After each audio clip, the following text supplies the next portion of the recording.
Hi, good afternoon. My name is Melissa Concepcion.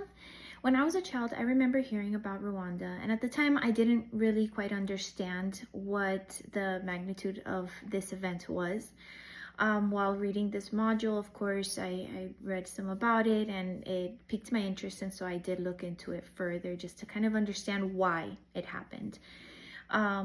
So beginning in 1994, for 100 days, there was the Rwandan genocide. It's one of the most notorious modern genocides. During that period, April to July of 1994, nearly 1 million ethnic Tutsi and moderate Hutu were killed in the as the international and UN community stood by. I learned that the Rwandan genocide is seen as the product of Belgian colonialism. It was during the colonial rule that Rwanda's ethnic groups, Hutu, Tutsi, and Twa people, became racialized.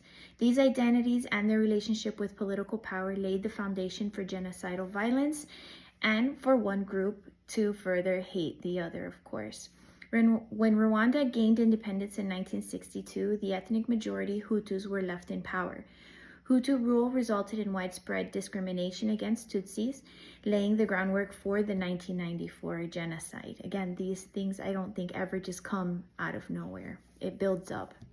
Before the genocide began, a civil war had begun between the government's armed forces and the rebel Rwandan Patriotic Front, RPF, led by Tutsi exiles in Uganda, broke out in 1990. The context of an ongoing war led to anti-Tutsi propagandas and painting the Tutsis as dangerous traitors.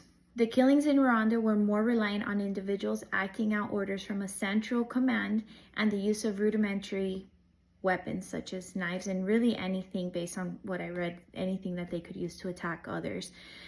This often meant that the attackers knew their victims personally. Many of the times they were neighbors. In 1994, when the Rwandan president's plane was shot down, the genocide began. The violence caused a major humanitarian crisis that continues to affect the region to this day. The long-term effects of genocide on the people socially were very tense for a time after the genocide. People literally lived next door to the family members of their attackers. I watched a YouTube video of a woman who became friends and went into business with the wife of the attacker to her family. They had taken her family cow during the attacks, which in the area is a really big deal because cows are a status symbol and also part of your livelihood and even a source of food. So years later, one of the attacker's wife, kind of felt like she needed to make it up and make amends.